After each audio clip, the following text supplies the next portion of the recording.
Thanks so much for being here. Let's begin the debate, and let's start with the issue that voters consistently say is their top concern, the economy. President Biden, inflation has slowed, but prices remain high. Since you took office, the price of essentials has increased. For example, a basket of groceries that cost $100 then now costs more than $120. And typical home prices have jumped more than 30%. What do you say to voters who feel they are worse off under your presidency than they were under President Trump? We're going to take a look at. I'm going to answer the question about the economy. We know the economy is bad.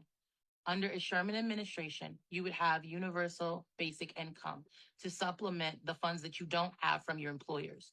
You would also have guaranteed housing. So this means everyone would have access to a quality home. We start with housing the houseless first, then people in unsafe living conditions, and then everyone else gets to freely move. We know that corporations are screwing us, and that is the reason you guys need opportunities to renegotiate with your employer, either strike, unionize, but right now, the current economy does not work for you. But guaranteed housing and universal universal basic income would alleviate that financial strain. Okay, that's my answer. I'm going to hit play so you can hear his answer, and let's begin. Well, I was left when I became president, when Mr. Trump left me. We had an economy that was in free fall. The pandemic was so badly handled. Many people were dying. All he said was, it's not that serious. Just inject a little bleach into your arm. You'll be all right. The economy collapsed. There were no jobs.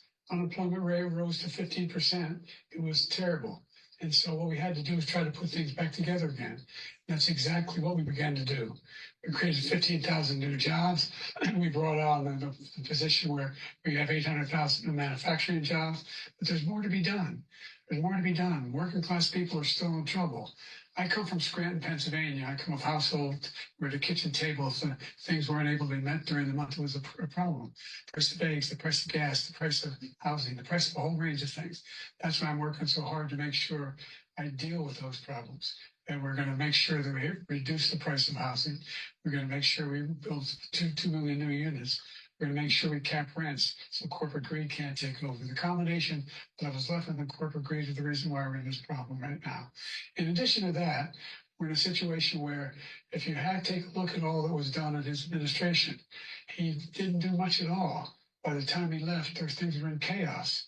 Literally chaos.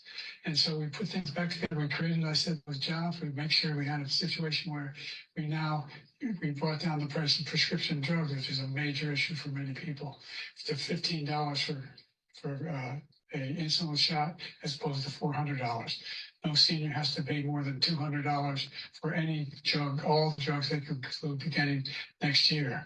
In a situation of we're going to make that available to everybody, to all Americans. So we're working to bring down the price of around the kitchen table, and that's what we're going to get done. Thank you. President Trump? We have the greatest economy in the history of our country. We have never done so well. Everybody was amazed by it. Other countries were copying us. We got hit with COVID. And when we did, we spent the money necessary so we wouldn't end up in a Great Depression, the likes of which we had in 1929. By the time we finished, so we did a great job. We got a lot of credit for the economy, a lot of credit for the military, and no wars and so many other things. Everything was rocking good. But the thing we never got the credit for, and we should have, is getting us out of that COVID mess. He created mandates. That was a disaster for our country. But other than that, we had given them back a country where the stock market actually was higher than pre-COVID, and nobody thought that was even possible. The only jobs he created are for illegal immigrants and bounce back jobs, a bounce back from the COVID. He has not done a good job. He's done a poor job, and inflation's killing our country. It is absolutely killing us. Thank you. President Biden? Well, look, the greatest economy in the world. He's the only one who thinks that, I think. I don't know anybody else who thinks he's the greatest economy in the world. And, the fact of the matter is that we find ourselves in a situation where his economy, he rewarded the wealthy. He had the largest tax cut in American history, $2 trillion. He raised a deficit larger than any president has in any one term. He's the only president other than Herbert Hoover who's lost more jobs than he had when he began, since Herbert Hoover. The idea that he did something that was significant, and the military, when he was president, they were still killing people in Afghanistan. He didn't do anything about that. When he was president, we were still found ourselves in a position where you had a notion that we were this safe country. The truth is, I'm the only president this century that doesn't have this decade, that doesn't any troops dying anywhere in the world like he did. President Trump, I want to follow up if I can. You want allowed to respond to him? Well, I'm going to ask you a follow-up. You can do whatever you want with the minute that we give you. I want to follow up. You want to impose a 10% tariff on all goods coming into the U.S. How will you ensure that that doesn't drive prices even higher? It's not going to drive them higher. It's just going to cause countries that have been ripping us off for years, like China and many others, in all fairness to China. It's going to just force them to pay us a lot of money, reduce our deficit tremendously, and give us a lot of power for other things. But he made a statement. The only thing he was right about is I gave you the largest tax cut in history. I also gave you the largest regulation cut in history. That's why we had all the jobs. And the jobs went down, and then they bounced back, and he's taking credit for bounce back jobs. You can't do that. He also said he inherited 9% inflation. Now, he inherited almost no inflation, and it stayed that way for 14 months. And then it blew up under his leadership because they spent money like a bunch of people that didn't know what they were doing. And they don't know what they were doing. It was probably the worst administration in history. There's never been. And as far as Afghanistan is concerned, I was getting out of Afghanistan, but we were getting out with dignity, with strength, with power. He got out. It was the most embarrassing day in the history of our country's life. President Trump, over the last 8 years, under both of your administrations, the national debt soared to record highs. And according to a new nonpartisan analysis, President Trump, your administration approved $8.4 trillion in new debt. Well, so far, President Biden, you've approved $4.3 trillion in new debt. So, former President Trump, many of the tax cuts that you signed into law are set to expire next year. You want to extend them and go even further, you say. With the U.S. facing trillion-dollar deficits and record debt, why should top earners and corporations pay even less in taxes than they do now? Because the tax cuts spurred the... So I'm going to answer this question. The question is essentially about the tax cuts that are going to expire and how much you're going to increase the debt by, and why should corporations not continue paying taxes or keep doing what they're doing. First thing, my tax policy is actually getting money from corporations. I'm going back 37 years with my triple bottom line accounting policy. I'm also going forward charging corporations that pollute the environment and corporations that inflict harm to human lives. So an example of this would have been when people in the Amazon factory in Kansas that died, when those workers weren't allowed to go home during that tornado, Amazon would be responsible financially. What that also looks like is we have to make corporations actually pay taxes. That means Amazon would no longer be getting a check from us. GE would no longer be getting a check from us. We are already spending trillions of dollars on everything we don't have, right? What is that trillion going to? Do you have food in your fridge? Not really. I'm sure some of you do have good food. You know what I'm trying to say. But we do need to make changes to how we spend our debt. I am not going to lie to you and tell you that under a Sherman administration, the debt is going to be my priority. It is not. My priority will be to make sure that everyone has housing, everyone has healthcare, and everyone has education and universal basic income. My priority will be taking the boot off of your neck. So my tax policy is not going to be something that is going to make people excited. It's very long if you wanted to read it yourself.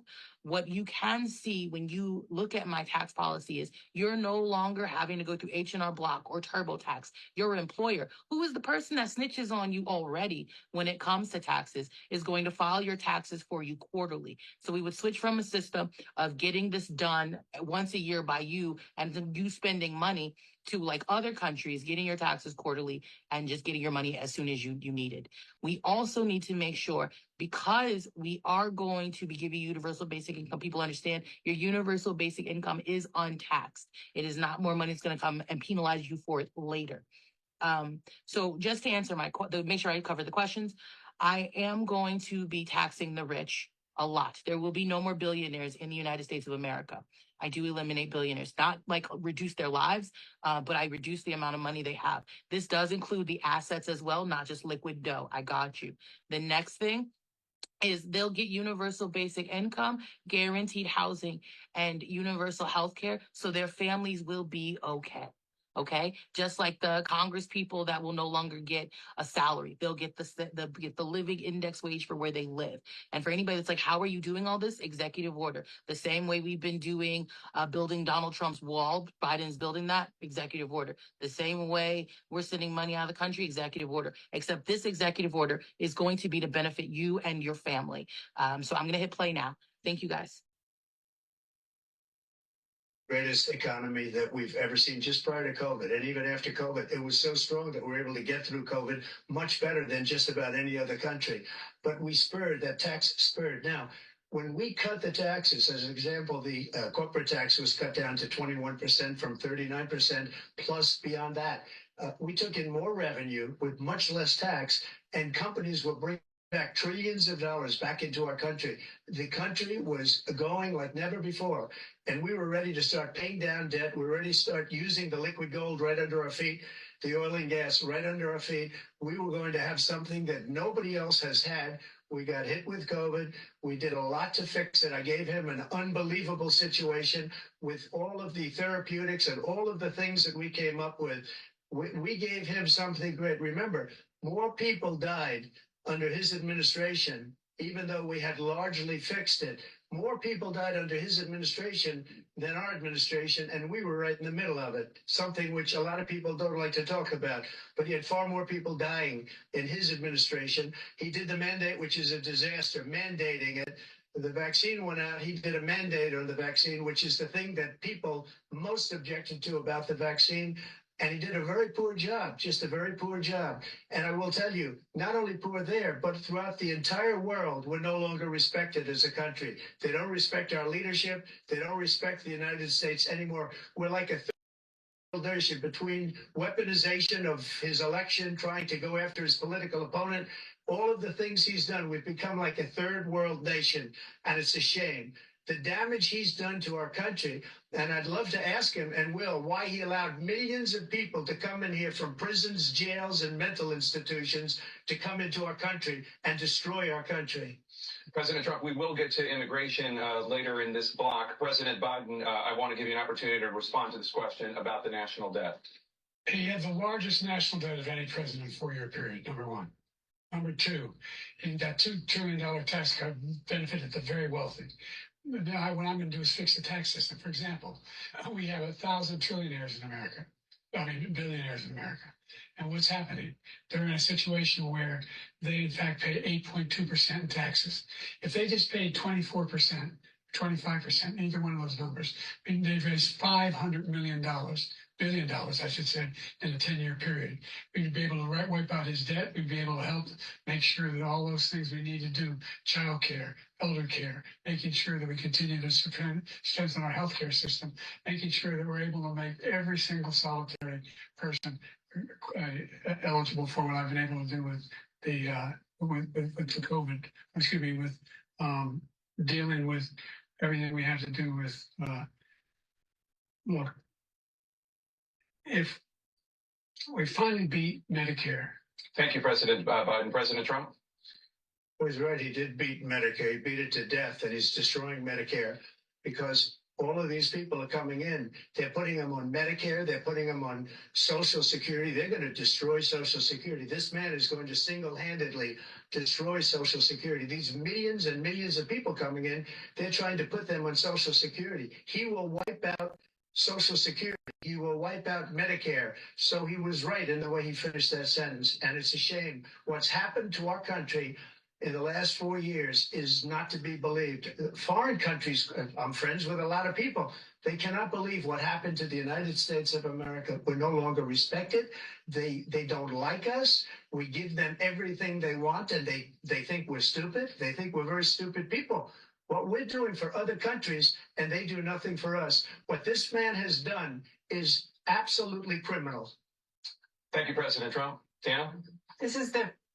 I do want to say something. I would be cutting Social Security. For people who have disabilities, you will still be receiving your SSDI. For people who are elderly, you will be receiving universal basic income. We have to stop taking money from young people to support pyramid schemes.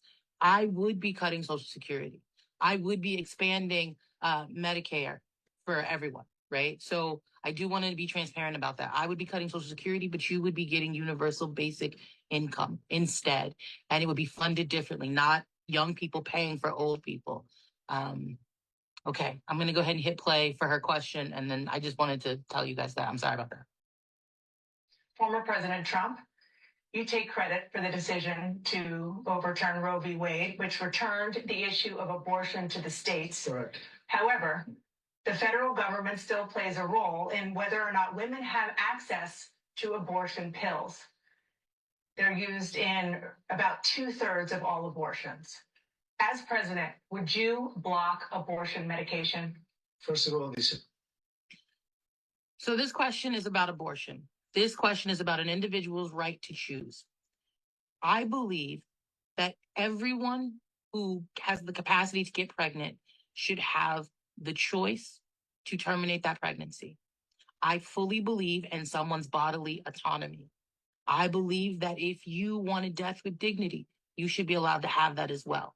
I do not believe that children forcibly brought into this world have a good time all the time. I believe that parents should have access to universal health care, which includes child planning, but it also includes abortion. It is your body, it is your choice. In regard to what they're talking about more specifically with the Supreme Court ruling, I would be using an executive order to give you access to abortion fully. We would be going to court over that, which is why my age cap and term limit policy is very important, because you guys are going to need to elect a Congress and a Senate that will not allow us to lose. There are layers to this, and I will need all of us to participate. But I fully believe that an individual must have bodily autonomy. Okay, that's my answer. I'm going to hit play so they can give their answers. Oh, and my universal healthcare policy includes your dental, your vision, your mental health. If you apply for disability, you get your disability on the first application. If we find out you're not disabled, we're getting the money back. All right, I'm going to go ahead and hit play. Supreme Court just approved the abortion bill, and I agree with their decision to have done that, and I will not block it. And if you look at this whole question that you're asking, complex, but not really complex. 51 years ago, you had Roe v. Wade, and everybody wanted to get it back to the states. Everybody, without exception. Democrats, Republicans, liberals, conservatives, everybody wanted it back. Religious leaders. And what I did is I put 3 great Supreme Court justices on the court, and they happened to vote in favor of killing Roe v. Wade and moving it back to the states. This is something that everybody wanted. Now, 10 years ago or so, they started talking about how many weeks and how many this and getting into other things. But every legal scholar throughout the world, the most respected, wanted it brought back to the states. I did that. Now the states are working it out. If you look at Ohio, it was a decision that was an end result that was a little bit more liberal than you would have thought. Kansas, I would say the same thing. Texas is different. Florida is different. But they're all making their own decisions right now. And right now, the states control it. That's the vote of the people. Like Ronald Reagan, I believe in the exceptions. I am a person that believes. And frankly, I think it's important to believe in the exceptions. Some people, you have to follow your heart. Some people don't believe in that. But I believe in the exceptions for rape, incest, and the life of the mother. I think it's very important. Some people don't follow your heart, but you have to get elected also. And because that has to do with other things, you got to get elected. The problem they have is they're radical, because they will take the life of a child in the 8th month, the 9th month, and even after birth. After birth, if you look at the former governor of Virginia, he was willing to do this. He said, we'll put the baby aside and we'll determine what we do with the baby, meaning we'll kill the baby.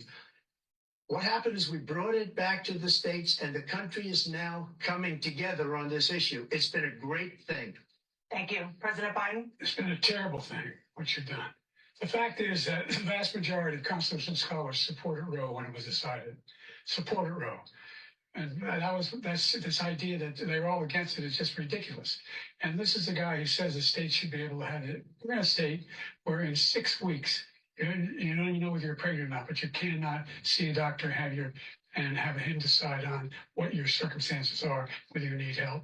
The idea that states are able to do this is a little like saying we're going to turn civil rights back to the states, that each state have a different rule. Look, there's so many young women who have been, including a young woman who just was murdered, and he went to the funeral. And the idea that she was murdered by an immigrant coming in, they talk about that. But here's the deal: there's a lot of young women are being raped by their in-laws, by their spouses, brothers and sisters, it's just ridiculous, and they can do nothing about it. And they try to arrest them when they cross state lines. Thank you. There have been many young women murdered by the same people he allows to come across our border. We have a border that's the most dangerous place anywhere in the world, considered the most dangerous place anywhere in the world. And he opened it up, and these killers are coming into our country, and they are raping and killing women. And it's a terrible thing. As far as the abortion is concerned, it is now back with the states. The states are voting. In many cases, it's frankly a very liberal decision. In many cases, it's the opposite. But they're voting, and it's bringing it back to the vote of the people, which is what everybody wanted, including the founders, if they knew about this issue, which frankly they didn't. But they would have, everybody wanted it brought back. Ronald Reagan wanted it brought back. He wasn't able to get it. Everybody wanted it brought back, and many presidents had tried to get it back. I was the one to do it. And again, this gives it the vote of the people, and that's where they wanted it. Every legal scholar wanted it that way.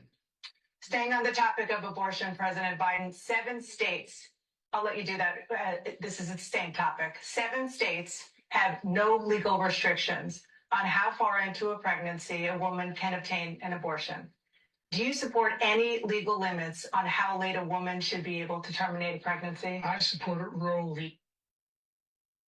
So what they're asking about is when a person is required, like Florida has a 6-week ban, when abortion needs to be the deadline and the cutoff. Abortion is a medical procedure that should be between the patient and their doctor. It doesn't matter to anybody else. People who get abortions, late-term abortions, that is not something they're doing because they want to, right? That is not something that they're like. These people have built a nursery, put together a crib, named a human. But when someone has to have an abortion in a Sherman administration, it is between the person getting the abortion and the doctor. Everyone else, it doesn't fucking matter. It doesn't matter. So I'm gonna let him answer, but in regard to how long, I think every situation is nuanced. Your medical care should be on a case-by-case basis. Not 12 weeks, 5 weeks, it's whatever the patient and the doctor say need to happen for that body to be happy, healthy, and okay. In Wade, which had 3 trimesters. First time is between the woman and the doctor. Second time is between the doctor and an extreme situation. The third time is between the doctor, between the woman and the state. The idea that the politicians, that the founders wanted the politicians to be the ones making decisions about women's health is ridiculous. That's the last, no politician should be making that decision. A doctor should be making those decisions. That's how it should be run. That's what you're going to do. And if I'm elected, I'm going to restore Roe v. Wade. So that means he can take the life of the baby in the 9th month and even after birth, because some states, Democrat run, take it after birth. Again, the former governor of Virginia, put the baby down, then we decide what to do with it. So he's willing to, as we say, rip the baby out of the womb in the 9th month and kill the baby. Nobody wants that to happen, Democrat or Republican. Nobody wants it to happen. That is simply not true. The Roe v. Wade does not provide for that. That's not the circumstance. Only a woman's life is in danger. She's going to die. That's the only circumstance in which that can happen. But we are not for late-term abortion, period. Period, period. Your Roe v. Wade, that's a good thing. We think it's a radical thing. We think the Democrats are the The radicals. live not is the saying that the Republicans. live is 51 getting flagged years, for that was the law. inactivity. 51 years, Constitutional Scholarship said it was the right way to go. 51 years, and it was taken away because this guy put very conservative members on the Supreme Court. He takes credit for taking it away. What's he going to do? What's he going to do, in fact, if the MAGA Republicans, he gets elected, and the MAGA Republicans control the Congress, and they pass, period, across 7 or 8 or 10 weeks, something very, very conservative. Is he going to sign that bill? I'll veto it. He'll sign it. Thank you. Let's turn now to the issue of immigration and border security. President Biden, a record number of migrants have illegally crossed the southern border on your watch. Overwhelming border states and overburdening cities such as New York and Chicago, and in some cases causing real safety and security concerns. Given that, why should voters trust you to solve this crisis?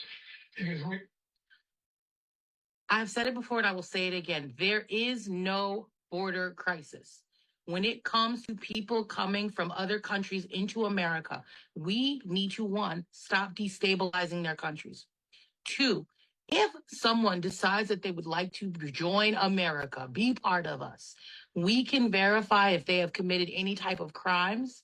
And if they have not, let them have access to America. This is stolen land. The people on stage, their ancestors stole it. The only ancestors that didn't steal anything don't look like me. We have to let people have access to this country. We have to give people their land back. So I would be for making sure if people wanted to be here, we'd let them in. We treated them like we did back in the day with Ellis Island, process it in like an hour, and then let them go on and contribute to being American. That's my answer. But there's no border crisis. That is just some made up shit. we worked very hard to get a bipartisan agreement that not only changed all of that, it made sure that we are in a situation where you had no circumstance where they could come across the border with the number of border police there are now. We significantly increased the number of asylum officers. Significantly, by the way, the Border Patrol endorsed my position. In addition to that, we found ourselves in a situation where when he was president, he was separating babies from their mothers, putting them in cages, making sure the families were separated. That's not the right way to go. What I've done since I've changed the law, what's happened? I've changed it in a way that now you're in a situation where there are 40% fewer people coming across the border illegally. It's better than when he left office. And I'm going to continue to move until we get the total ban on the total initiative relative to what we're going to do with more Border Patrol and more asylum officers. President Trump? I really don't know what he said at the end of that sentence. I don't think he knows what he said either. Look, we had the safest border in the history of our country. The border, all he had to do was leave it. All he had to do was leave it. He decided to open up our border, open up our country to people that are from prisons, people that are from mental institutions, insane asylum, terrorists. We have the largest number of terrorists coming into our country right now, all terrorists, all over the world, not just in South America, all over the world. They come from the Middle East, everywhere, all over the world, they're pouring in. And this guy just left it open. And he didn't need legislation because I didn't have legislation. I said, close the border. We had the safest border in history. In that final couple of months of my presidency, we had, according to Border Patrol, who is great, and by the way, who endorsed me for president, but I won't say that, but they endorsed me for president. Brandon, just speak to him. But look, we had the safest border in history. We have the worst border in history. There's never been anything like it. And people are dying all over the place, including the people that are coming up in Thank you, President Trump. President Biden? The only terrorist who's done anything across the border is one who came along and killed 3, and his administration killed an Al-Qaeda person coming in, and his administration killed 3 American soldiers, That's the only terrorist that's there. I'm not saying that no terrorists ever got through, but the idea they're emptying our prisons, we're welcoming these people, that's simply not true. There's no data to support what he said. Once again, he's exaggerating, he's lying. President Trump, staying on the topic of immigration, you said that you're going to carry out, quote, the largest domestic deportation operation in American history, unquote. Does that mean that you will deport every undocumented immigrant in America, including those who have jobs, including those whose spouses are citizens, and including those who have lived here for decades? And if so, how will you do it? I just was There is no border crisis. Families deserve to stay together. One of the biggest focuses I will be doing is trying to find those children that have been lost in our system and making sure we reunite families that were separated at the border. There is no border crisis. There, there is no border crisis. And Till, you got muted because you can't say slanderous things like that. All right, sorry. Second, he said we killed 3 people. The people we killed are al-Baghdadi and Soleimani, the 2 greatest terrorists, biggest terrorists anywhere in the world. And it had a huge impact on everything, not just border, on everything. He's the one that killed people with a bad border, including hundreds of thousands of people dying and also killing our citizens when they come in. We are living right now in a rat's nest. They're killing our people in New York, in California, in every state in the union, because we don't have borders anymore. Every state is now a border. And because of his ridiculous, insane, and very stupid policies, people are coming in and they're killing our citizens at a level that we've never seen. We call it migrant crime. I call it Biden migrant crime. They're killing our citizens at a level that we've never seen before. And you're reading it like these 3 incredible young girls over the last few days. One of them, I just spoke to the mother, and they just had the funeral for this girl, 12 years old. This is horrible what's taken place. What's taken place in our country, we're literally an uncivilized country now. He doesn't want it to be. He just doesn't know. He opened the borders. Nobody's ever seen anything like. And we have to get a lot of these people out, and we have to get them out fast because they're going to destroy our country. Just take a look at where they're living. They're living in luxury hotels in New York City and other places. Our veterans are on the street. They're dying because he doesn't care about our veterans. He doesn't care. He doesn't like the military at all. And he doesn't care about our veterans. Nobody been worse. I had the highest approval rating for veterans taking care of the VA. He has the worst. He's gotten rid of all the things that I approved, choice that I got through Congress, all of the different things I approved, they abandoned. We had by far the highest, and now it's down in less than half because he's done all these great things that we did. And I think he did it just because I approved it, which is crazy. But he has killed so many people at our border by allowing all of these people to come in. It's a very sad day in America. President Biden, you have the mic. Every single thing is a lie. Every single one. For example, veterans are a hell of a lot better off since I passed the PACT Act. 1 million of them now have insurance, and their families have it. Their families have it because what happened, whether it was Agent Orange or burn pits, they're all being covered now. And he opposed, our group opposed that. We're also in a situation where we have great respect for veterans. My son spent a year in Iraq. Living right next to one of those burn pits, came back with stage 4 glioblastoma. I was recently in France for D-Day, and I spoke all about those heroes that died. I went to the World War II cemetery, World War I cemetery he refused to go to. He was standing with his 4-star general, and he told me, he said, I don't want to go in there because they're a bunch of losers and suckers. My son was not a loser, was not a sucker. You're the sucker. You're the loser. President Trump. First of all, that was a made-up quote, suckers and losers. They made it up. It was in a third-rate magazine that's failing, like many of these magazines. He made that up. He put it in commercials. We've notified him. We had 19 people that said I didn't say it. And think of this. Who would say I'm at a cemetery or I'm talking about our veterans? Because nobody's taking better care. I'm so glad this came up, and he brought it up. There's nobody that's taken better care of our soldiers than I have. To think that I would, in front of generals and others, say suckers and losers. We have 19 people that said it was never said by me. It was made up by him, just like Russia was made up, just like the 51 intelligence agents are made up, just like the new thing with the 16 economists are talking. It's the same thing. 51 intelligence agents said that the laptop was Russia disinformation. It wasn't. That came from his son, Hunter.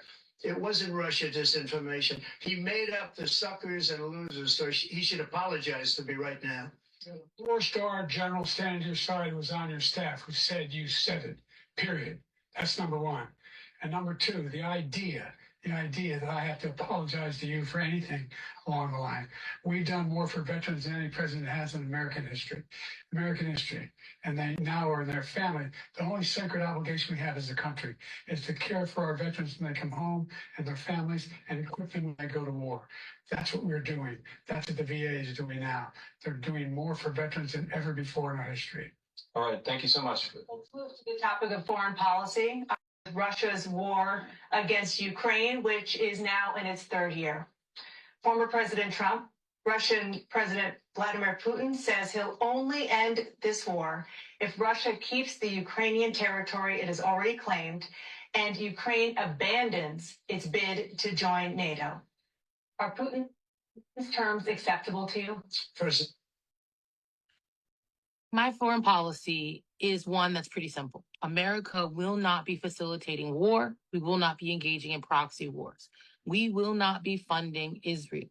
We will not be sending any country weapons. We will provide medical aid.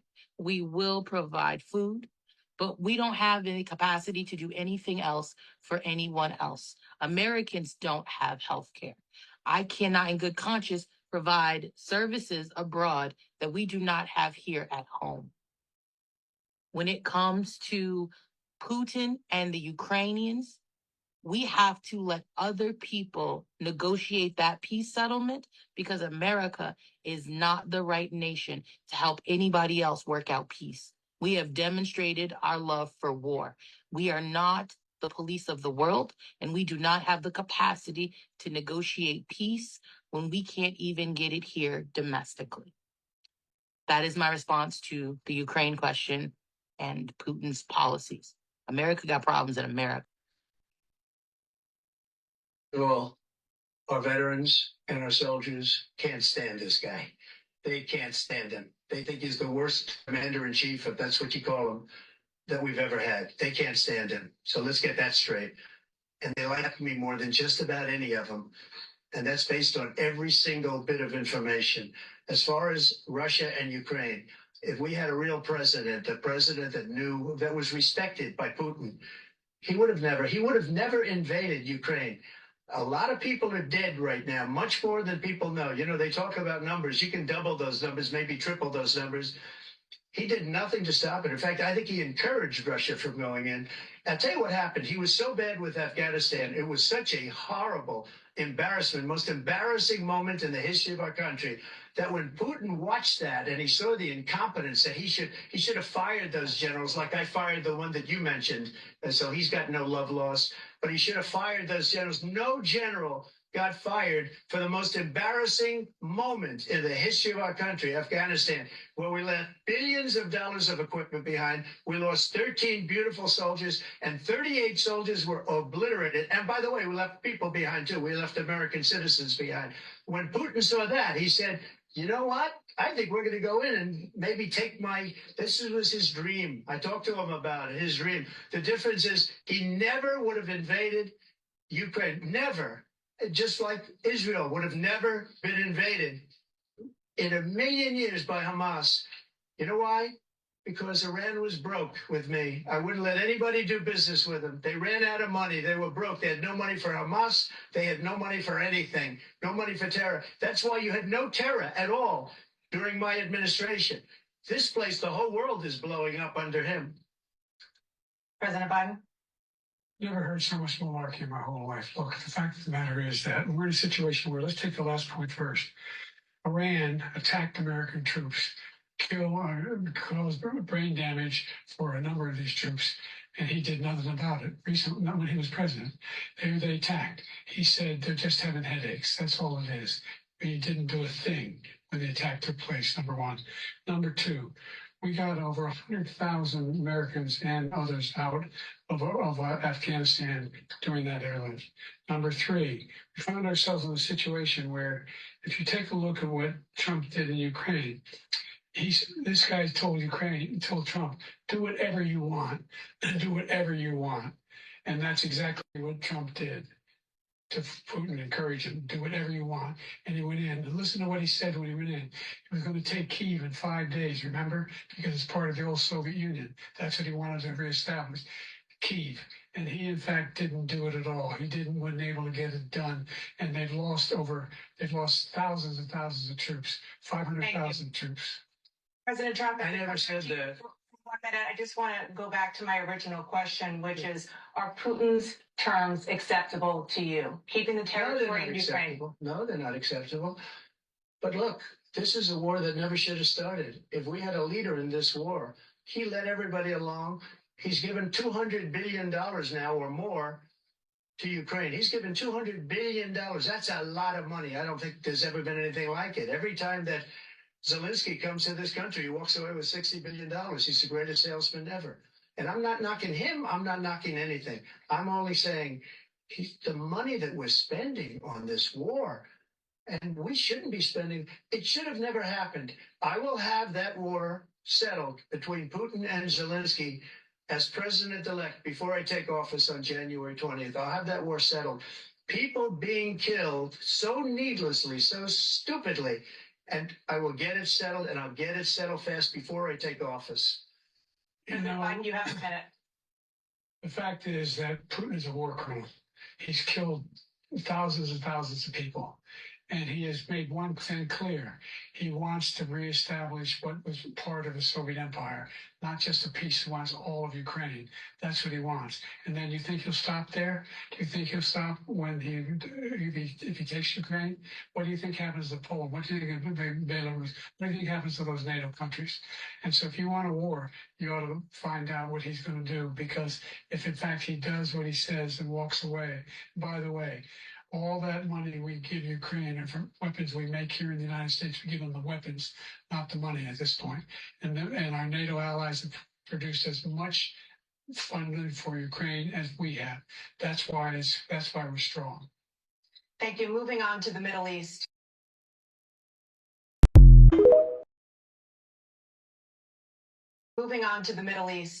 In October, Hamas attacked Israel, killing more than 1,000 people and taking hundreds of hostages.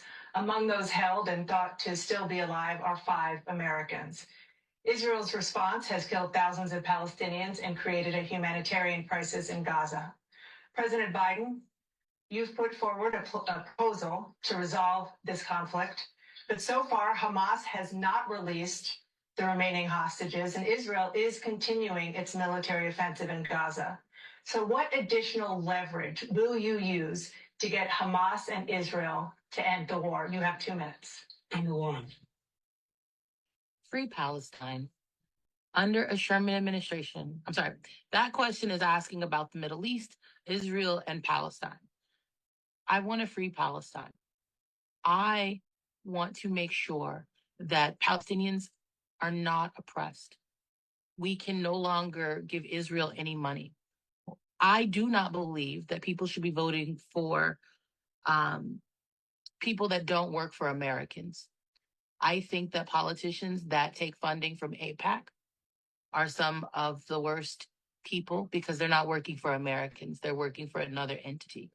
Under Sherman administration, we would free Palestine. We would stop funding Israel. We would stop letting other governments tell us how to live.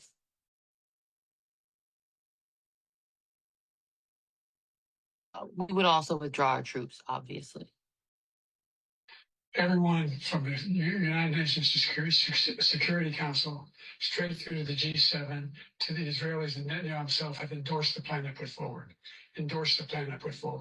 Which has 3 stages to it. The first stage is trade the hostages for a ceasefire. Second phase is a ceasefire with additional conditions. The third phase is the end of the war. The only one who wants the war to continue is Hamas. Number one, they're the only ones standing out.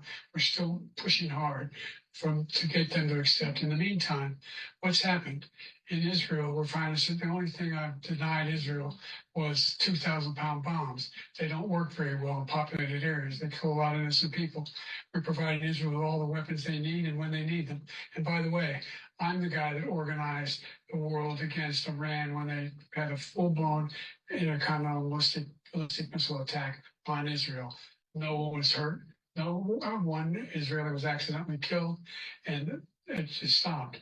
We saved Israel. We are the biggest producer of support for Israel of anyone in the world.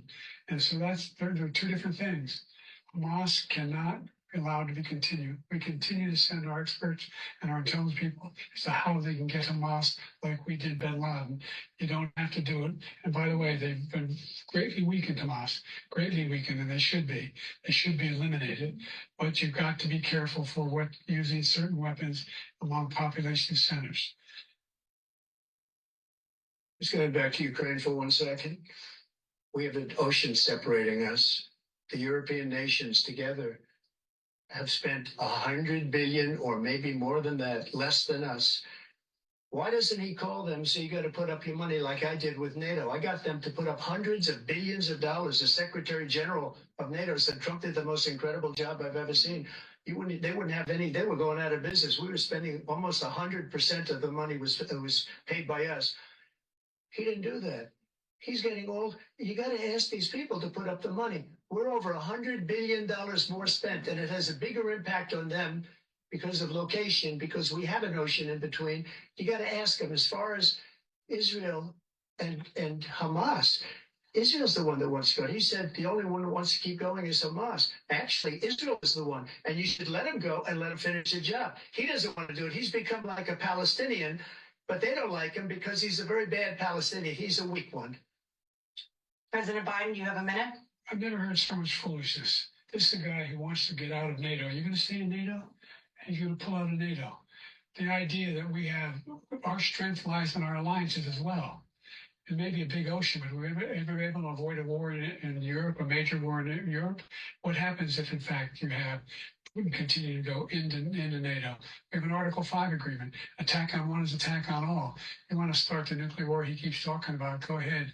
Let Putin go in and control Ukraine and then move on to Poland and other places. See what happens then. He has no idea what the hell he's talking about. And by the way, I got 50 other nations around the world to support Ukraine, including Japan and South Korea, because they understand that this kind of dislocation has a serious threat to the whole world peace. No major war in Europe has ever been able to be contained just to Europe. President Trump, just to follow up, would you support the creation of an independent Palestinian state in order to achieve peace in the region? I'd have to see, but before we do that, the problem we have is that we... So the question that they're asking is, would you support Palestine being a nation, a recognized state, right?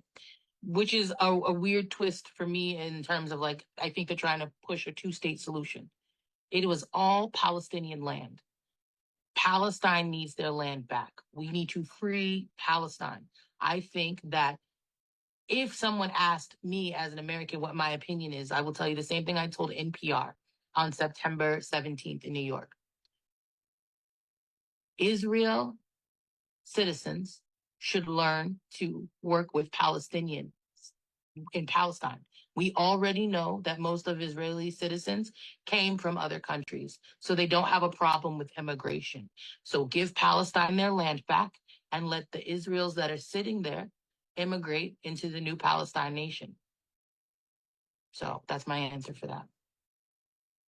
Spend all the money. So they kill us on trade. I made great trade deals with the European nations because if you add them up, they're about the same size economically. Their economy is about the same size as the United States. And they were no cars, they don't want anything that we have, but we're supposed to take their cars, their food, their everything, their agriculture. I changed that. But the big thing I changed is they don't want to pay. And the only reason that he can play games with NATO is because I got them to put up hundreds of billions of dollars. I said, and he's right about this, I said, no, I'm not going to support NATO if you don't pay. They asked me that question, would you guard us against Russia, at a very secret meeting of the 28 states at that time, nations at that time. And they said, no, if you don't pay, I won't do that. And you know what happened? Billions and billions of dollars came flowing in the next day and the next months. But now we're in the same position. We're paying everybody's bills. Let's talk democracy. Former President Trump I want to ask you about January 6, 2021. After you rallied your supporters that day, some of them stormed the Capitol to stop the constitutionally mandated counting of electoral votes. As president, you swore an oath to, quote, preserve, protect, and defend, unquote, the Constitution. What do you say to voters who believe that you violated that oath through your actions and inaction on January 6th and worry that you'll do it again? Why don't think too many?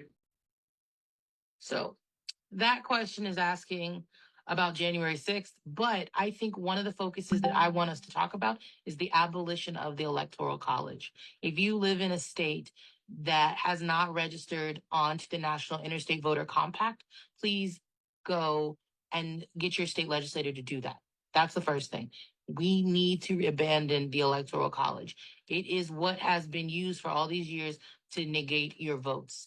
It is the reason that we've had candidates win the popular vote in the past and lose this. The Electoral College should go away. You should join the Interstate Voter Compact. And I think the website for that is nationalcompact.org. I'm probably getting that wrong, but you can Google it and it will come up. But that is my answer to that question about him turning over power. He technically did. So there's nothing for me to say right now about that. I'm going to go on to the next part. Believe that. And let me tell you about January 6th. On January 6th, we had a great border. Nobody coming through, very few. On January 6th, we were energy independent. On January 6th, we had the lowest taxes ever. We had the lowest regulations ever. On January 6th, we were respected all over the world. All over the world, we were respected. And then he comes in, and we're now laughed at. We're like a bunch of stupid people. What happened to the United States' reputation under this man's leadership is horrible, including weaponization, which I'm sure at some point you'll be talking about, where he goes after his political opponent because he can't beat him fair and square. You have 80 seconds left. My question was, what do you say to those voters who believe that you violated your constitutional oath through your actions and inaction on January 6, 2021, and worry that you'll do it again? Well, I didn't say that to anybody. I said peacefully and patriotically. And Nancy Pelosi, if you just watched the news from 2 days ago, on tape to her daughter, who's a documentary filmmaker, they say, but she's saying, oh, no, it's my responsibility. I was responsible for this. Because I offered her 10,000 soldiers or National Guard, and she turned them down. And the mayor in writing, by the way, the mayor in writing turned it down, the mayor of D.C. They turned it down. I offered 10,000 because I could see I had virtually nothing to do. They asked me to go make a speech. I could see what was happening. Everybody was saying they're going to be there on January 6th. They're going to be there. And I said, you know what? There's a lot of people coming. You could feel it. You could feel it too, and you could feel it. And I said, they ought to have some National Guard or whatever. And I offered it to her. And she now admits that she turned it down. And it was the same day she was, I don't know, she can't be very happy with her daughter because it made her into a liar. She said, I take full responsibility for January 6th. President Biden? Look, he encouraged those folks to go up to the Capitol Hill, number one. I sat in the dining room off the Oval Office. He sat there for 3 hours. 3 hours watching, being begged by his vice president and a number of his colleagues on the Republican side as well to do something, to call for a stop, to end it. Instead, they talked about these people being patriots and great patrons of America. In fact, he says he'll now forgive them for what they've done. They've been convicted. He says he wants to commute their sentences and say that he went to every single court in the nation. I don't know how many cases, scores of cases, including the Supreme Court.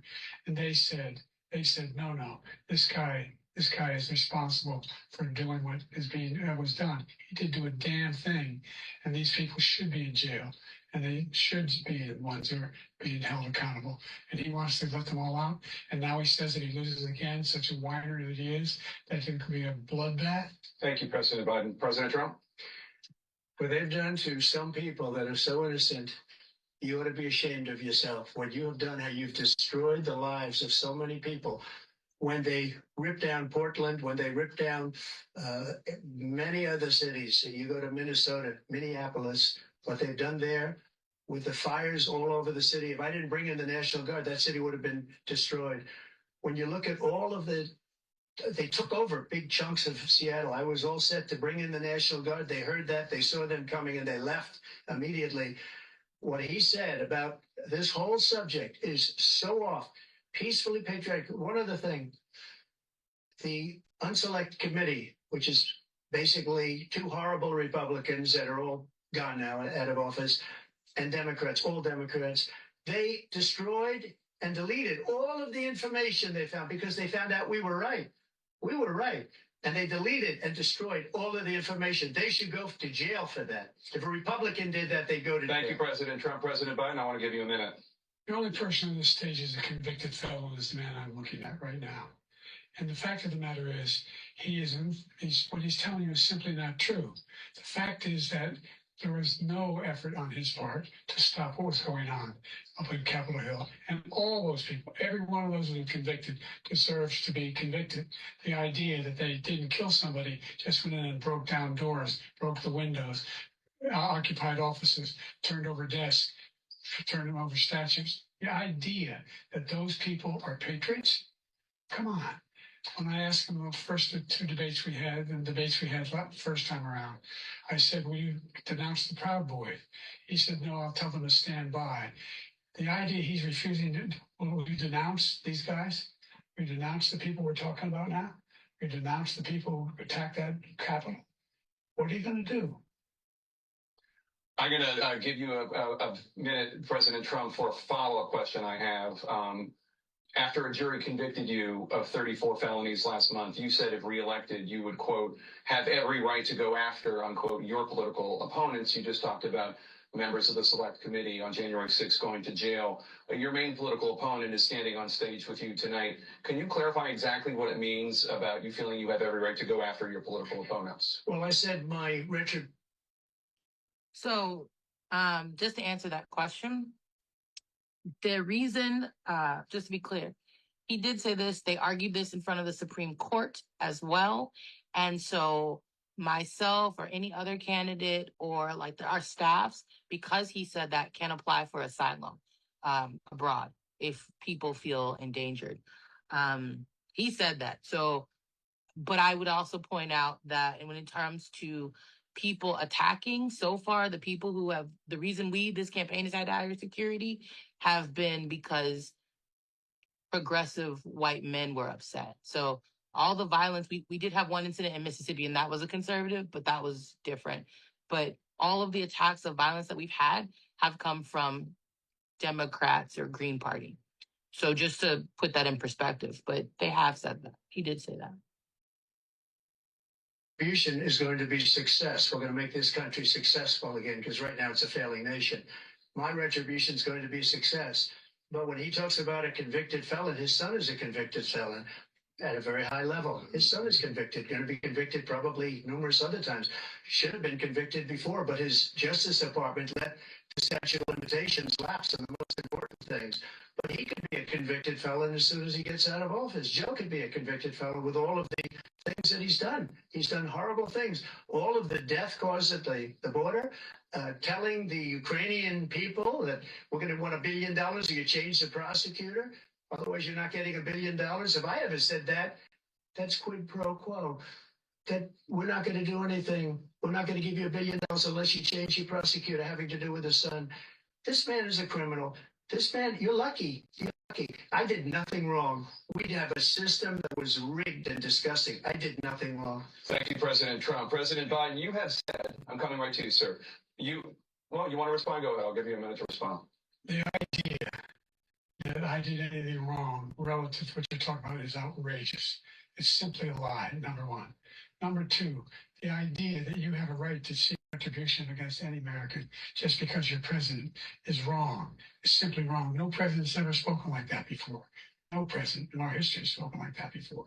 Number three, the crimes that you are still charged with, and think of all the civil penalties you have. How many billions of dollars do you know for molesting a woman in public, for doing a whole range of things, of having sex with a porn star on the night while your wife was pregnant? I mean, what are you talking about? You have the morals of an alley cat. Your answer? I didn't have sex with a porn star, number one.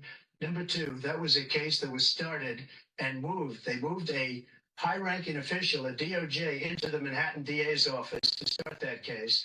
That case is going to be appealed and won. We had a very terrible judge, a horrible judge, Democrat. The prosecutor were all high-ranking Democrats, appointed people, and both the civil and the criminal. He basically went after his political opponent because he thought it was going to damage me. But when the public found out about these cases, because they understand it better than he does, he has no idea what these cases are. But when they found out about these cases, you know what they did? My poll numbers went up, way up. You know that because you're reporting it.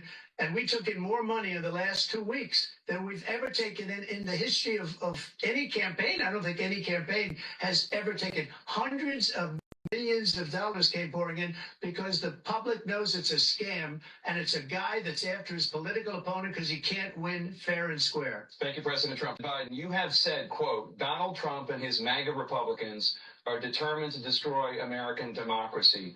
Do you believe that the tens of millions of Americans who are likely to vote for President Trump will be voting against American democracy? More than That's a dumbass question. This is not a democracy. It's not even a meritocracy. We are a republic and we are pretending to be a democracy. If we wanted to be a democracy, what I think should happen is, as a nation, we should eliminate the Senate. We don't need them. We should have the House, and you should have one-for-one voting on your phone. The technology is there, and if we can keep your money safe, we can keep your vote safe. These things have not happened because we continue to elect octogenarians.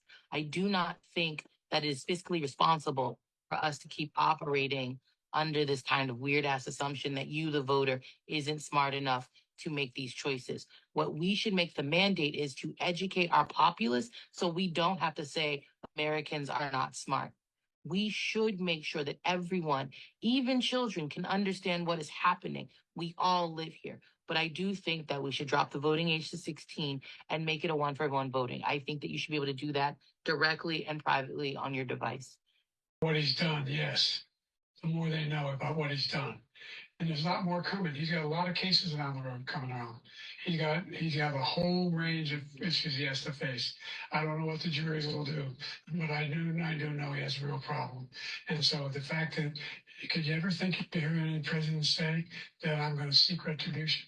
You ever hear any presidents say that I thought Hitler had some good ideas? What got me involved in the first place after my son had died, I decided in Iraq, because of Iraq, I said I wasn't going to run again until I saw what happened in Charlottesville, Virginia. People coming out of the woods carrying swastikas on torches, and singing the same anti-Semitic bile they sang when back in Germany. And the young woman got killed. I spoke to the mother, and they asked him. They said, "What do you think of those people? The people the ones who got killed, the one who tried to stop it, and the ones," he said, "I think they're fine people on both sides." What American president would ever say Nazis coming out of fields carrying torches, singing the same anti-Semitic bile, carrying swastikas were fine people? This is a guy who says Hitler's done some good things. I'd like to know what they are. The good things Hitler's done, that's what he said. This guy has no sense of American democracy. President Trump.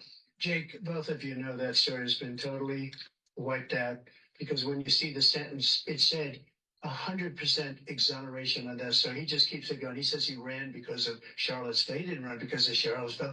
He ran because it was his last chance.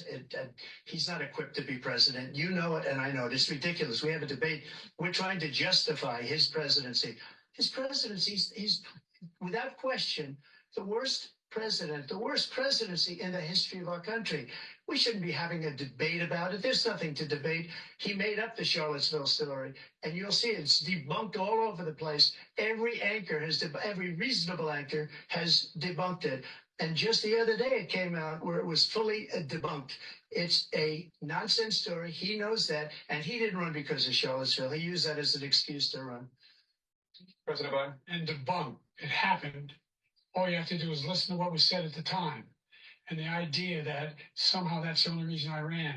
I ran because I was worried a guy like this guy could get elected. If he thought They were good people coming out of the forest, carrying those woods, carrying those torches, that he didn't deserve to be president, didn't deserve to be president at all.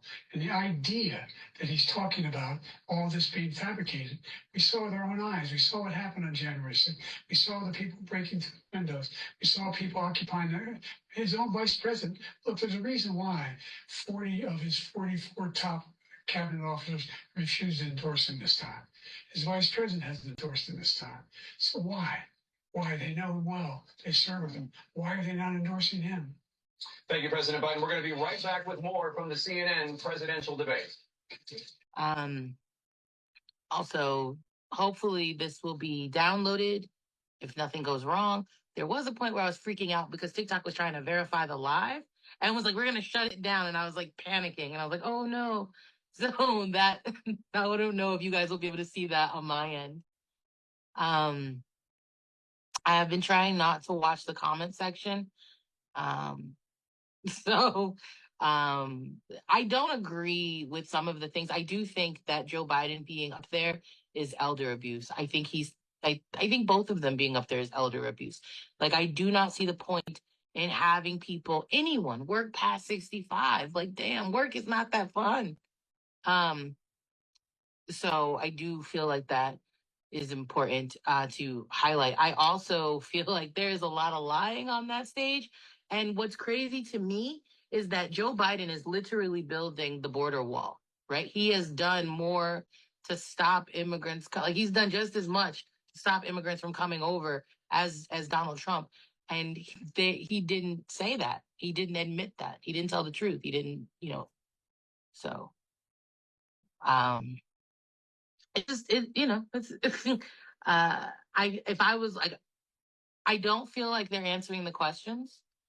But I also feel like it is when you go to do these debates, right? There are agreements that are made, even for the free and equal debate. Like, they put me and Claudia in like a different room, and they put us in the room first. Like, it was like, there's a way that they tell you what they're gonna do. They walk you through. So, like, there's recognized understandings before these debates. You can clearly see, like, even like, there's some issues that Biden is having, and even Trump isn't attacking them. So there is some type of gentleman's agreement, it seems, between them, if you could say that. I also, did Trump say he never had sex with a porn star? Did he say that? I just want to make sure. I heard that. Like, I heard some things. I thought I also heard him say that Nancy Pelosi was responsible for January 6th. Nancy Pelosi is a terrible person, right? She's terrible. I'm convinced she's engaged in insider trading. That's my opinion. But she's not responsible for January 6th.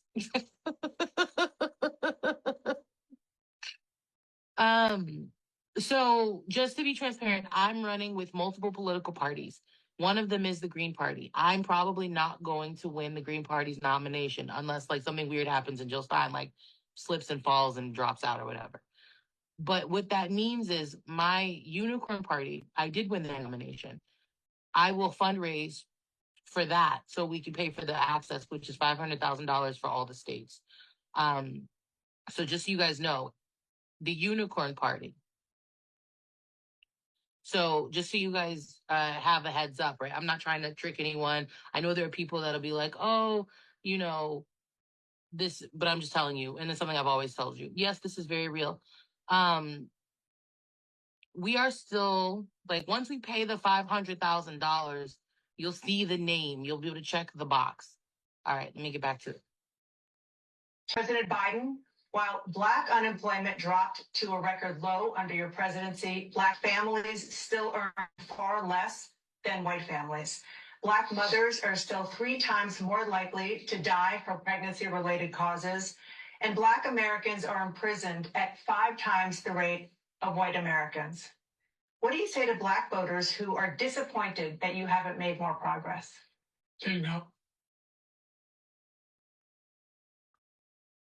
I believe that we should abolish prisons. I believe that we should put safe use centers in every neighborhood. I believe that we should make sure that everyone has universal health care and guaranteed housing. I believe that we should give everyone universal basic income. The way that we help the Black community is by making sure the Black community is paid a living wage. The way that we help the Black community is to stop pretending we are this entity that must be led. We want to empower all communities, not just the Black community. Black people want to be empowered. A lot of Black people are very proud, and we want to be empowered. Pay us fairly, stop letting police kill us, and we won't have any problems. Under a Sherman administration, you will get a guaranteed wage. You'll have your living index wage. You'll have your universal basic income. You will have your guaranteed housing. You will have reparations paid to everyone over the age of 16 that match the phenotype and genotype. You will know where your ancestry came from. You will know and have access to the plantations that we were bred on and housed on. There are things for the Black community, but the most things that we can do to make the Black community better, give them their reparations, leave them the fuck alone. Let people exist. Okay. Well, you made a lot of progress, number one. The fact of the matter is there are more small Black businesses that have been started than any time in history. Number two, the wages of Black unemployment is the lowest level it's been in a long, long time. Number three, we're providing housing for Black Americans and dealing with the segregation that exists among these corporate corporations that collude to keep people out of their houses. In addition to that, we find that the impact on the choice that Black families have to make relative to childcare is incredibly difficult. When we did the first major piece of legislation in the past, I was able to reduce Black childcare costs. I cut them in half. We got to make sure we provide for childcare costs. We got to make sure, because when you provide those childcare protections, you increase economic growth because more people can be in the job market. So there's more to be done, considerably more to be done. But we've done a great deal so far, and I'm not letting up, and they know it. You have 49 seconds left. What do you say to Black voters who are disappointed with the progress so far? I say I don't blame them for being disappointed. Inflation is still hurting them badly. For example, I provided for the idea that any Black family, first-time home buyer, should get a $10,000 tax credit to be able to buy their first home so they can get started. I made sure that we're in a situation where all those Black families and those Black individuals provided, if they got student loans that were ballooning, that if they were engaged in nursing, doctor, and anything having to do with volunteerism, if they paid their bills for 10 years and their student debt, all the rest is forgiven after 10 years. Millions have benefited from that. And we're going to do a whole lot more for Black families. Thank you, President Trump. And he caused the inflation. He's blaming inflation, and he's right, it's been very bad. He caused the inflation, and it's killing Black families and Hispanic families and just about everybody. It's killing people. They can't buy groceries anymore. They can't. You look at the cost of food where it's doubled and tripled and quadrupled. They can't live. They're not living anymore. He caused this inflation. I gave him a country with essentially no inflation. It was perfect. It was so good. All he had to do is leave it alone. He destroyed it with his Green New Scam and all this money that's being thrown out the window. He caused inflation. As sure as you're sitting there, the fact is that his big kill on the Black people is the millions of people that he's allowed to come in through the border. They're taking Black jobs now, and it could be 18, it could be 19, and even 20 million people. They're taking Black jobs, and they're taking Hispanic jobs, and you haven't seen it yet, but you're going to see something that's going to be the worst in our history. Thank you. President Biden? There was no inflation when I became president. You know why? The economy was flat on its back. 50% unemployment. He decimated the economy, absolutely decimated the economy. That's why there was no inflation at the time. There were no jobs. We provided thousands of millions of jobs for individuals who are in all communities, including minority communities. We made sure that they have health insurance. We have covered, if the ACA has increased, I made sure that they're $8,000 per person in a family to get written off for health care. But this guy wants to eliminate that. They tried 50 times. He wants to get rid of the ACA again. And they're going to try again if they win. We find ourselves in a position where the idea that we're not doing it, we put more police on the street than any administration has. He wants to cut the cops. We're providing for equity and making sure people have a shot to make it. There's a lot going on, but in inflation, he caused it by his tremendous malfeasance in the way he handled it. Another persistent challenge is the climate crisis. 2023 was the hottest year in recorded history, and communities across the country are confronting the devastating effects of extreme heat, intensifying wildfires, stronger hurricanes, and rising sea levels. Former President Trump, you've vowed to end your opponent's climate initiatives, but will you take any action as president to slow the climate crisis? Well, let me just go back to what he said. Our climate problem is very real. What they're asking about is, what are we going to do about our climate issue, right? My platform, we stop using plastics. We have microplastics in our blood. We have microplastics in our food. We have a problem with plastic, and we're not eliminating it at all. We need to go back to glass and aluminum. We need to make sure that we are providing infrastructure and creating infrastructure. This means that we have to stop drilling for fossil fuels. This means that we need to stop building cities and towns around cars. It means mixed walkable neighborhoods. It means that we must make everything ADA compliant. That includes heated and cooled roads and sidewalks with kinetic pads so it is generating energy. That means upgrading everybody's home so that it is on either wind energy, solar energy, but energy that is produced by renewables. We have the ability to do that. We also must stop building for the sake of building. Deforestation is hurting us. We actually need to hold corporations accountable that are destroying our environments. The largest population building new homes are boomers. We have to stop it. We have more than 3 houses for every houseless person out there. We don't need more properties. We need to put people in homes. We need to actually listen to climate scientists. We do not need to keep pretending because that things are going to be okay because many of you are going to die soon. We actually have to protect this planet. It is too hot. Our water is dirty. Our climate must be improved, and we must take that seriously. So that's my answer for the climate. We must stop using plastics. We must make sure that our infrastructure is repaired. We must switch to renewable energy. We must switch to mixed walkable neighborhoods, and we must make sure that we stop allowing corporations to pollute our environments. About the police, how close the police are to him. Almost every police group in the nation from every state is supporting Donald J. Trump. Almost every police group.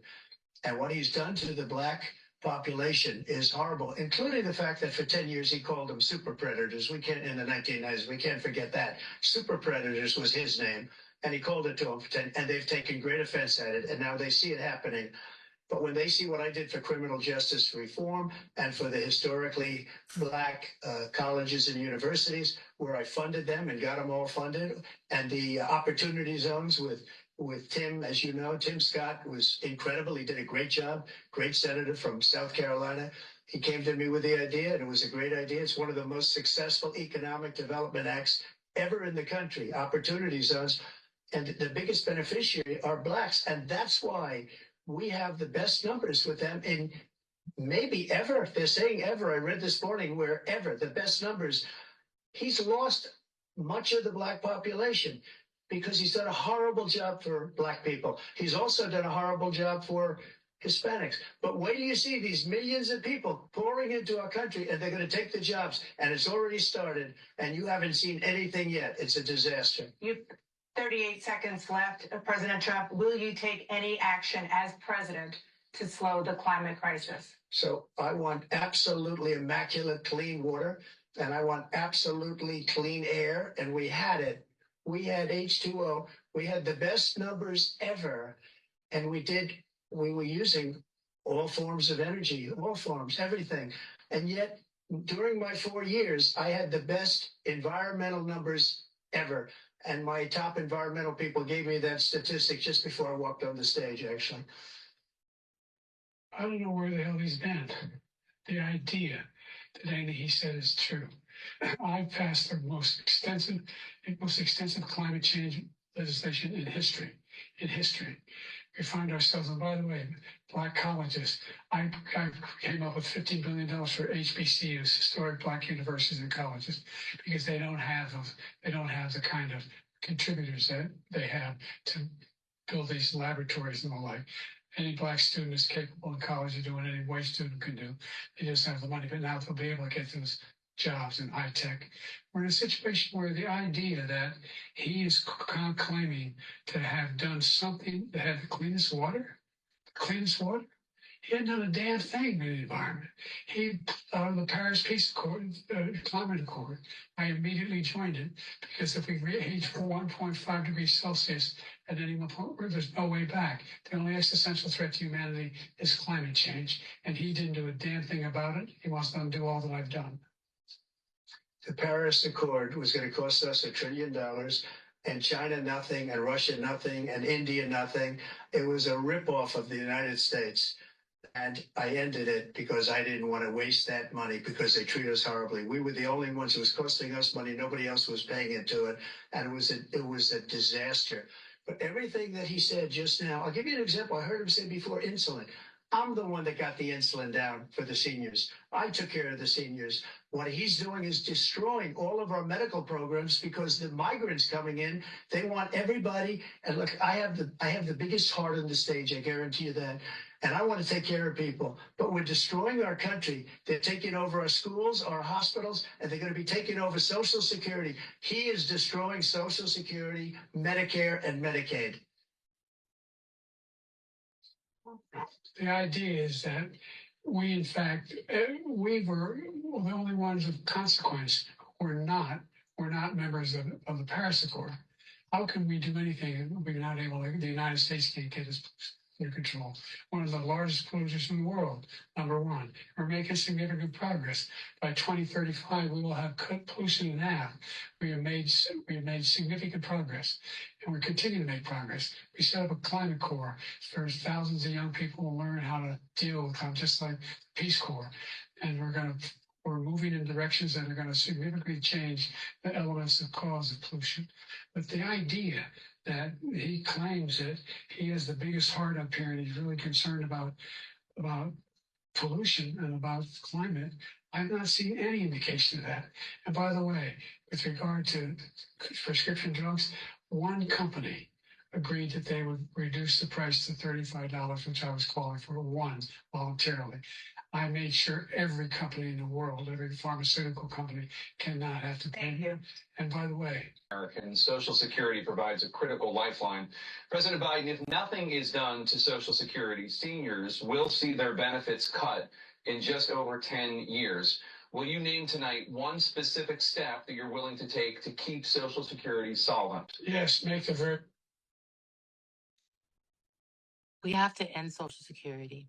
We need to give people universal basic income.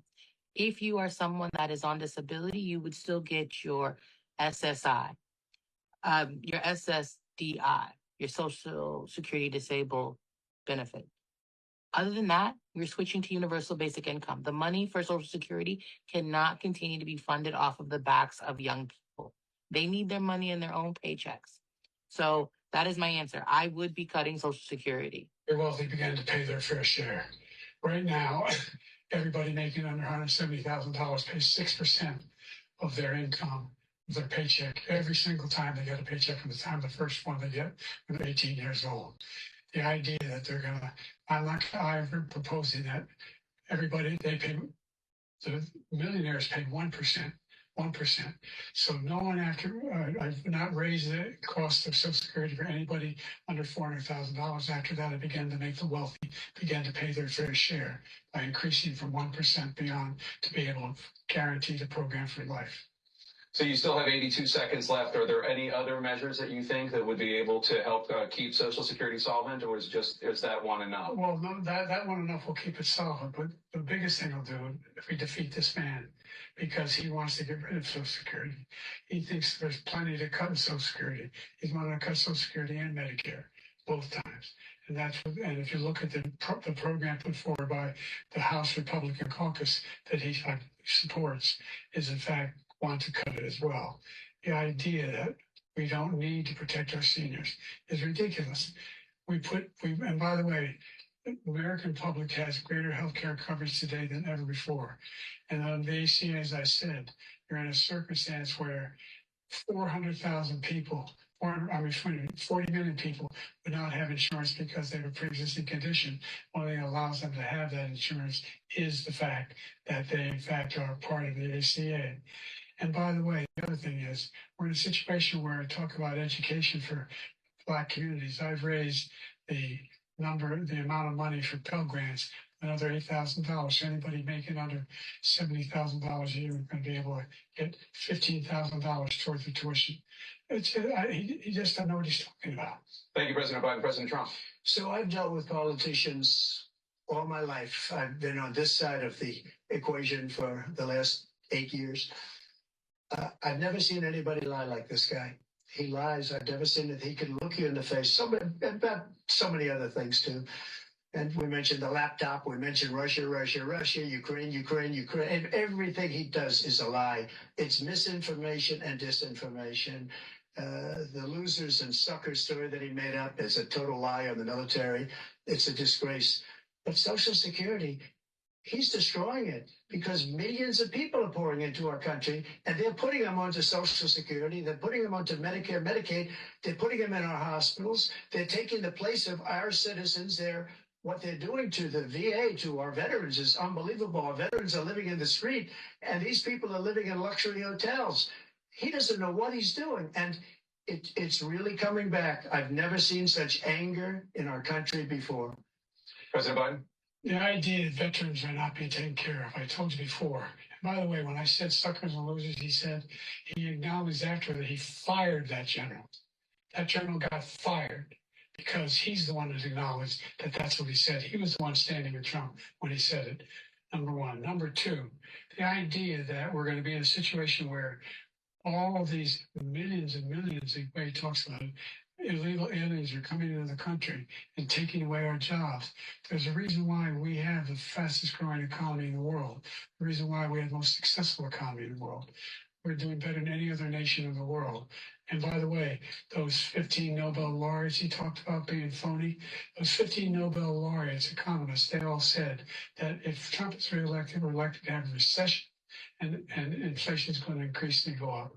And by the way, worst president in history, 159 presidential scholars voted him the worst president in the history of the United States of America. President Biden, thank you so much. Let's turn to the cost of child care, which many American families struggle to afford. President Trump, both you and President Biden have tried to address this issue, but the average cost of child care in this country has risen to more than $11,000 a year per child. For many families, the cost of child care for 2 children is more than their rent.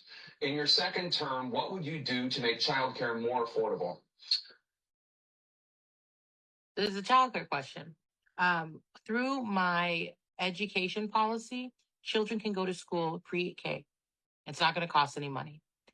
But under my universal health care policy, you are given respite care, which means now our daycares are going to be held to a higher standard, and it will not be a cost that you pay. We are also, under my universal health care parenting, making sure that parents have the ability to be with their children for a year, because that is what the science says is best for the child. I would also like to point out another thing that we can do is, because you guys are getting universal basic income, parents could work less and be with their children more. in general. And I'm not saying which gender parent, I'm just saying, you know, after the child is born for a year, both parents should be with that child for year one. But after that, both parents should be able to work less. I don't think the average American should be working 40 hours a week. We have technology that requires that we don't need to do this. Childcare should be free, 100%. And the way that my administration would break it up is the childcare is covered for education. We start education programs earlier, Montessori system. Respite care is under your universal health care. So for parents that are even, for children that are even younger, too young for pre-K, they would have the respite care. We have to stop charging people who do have children for those children. Okay, that's my answer.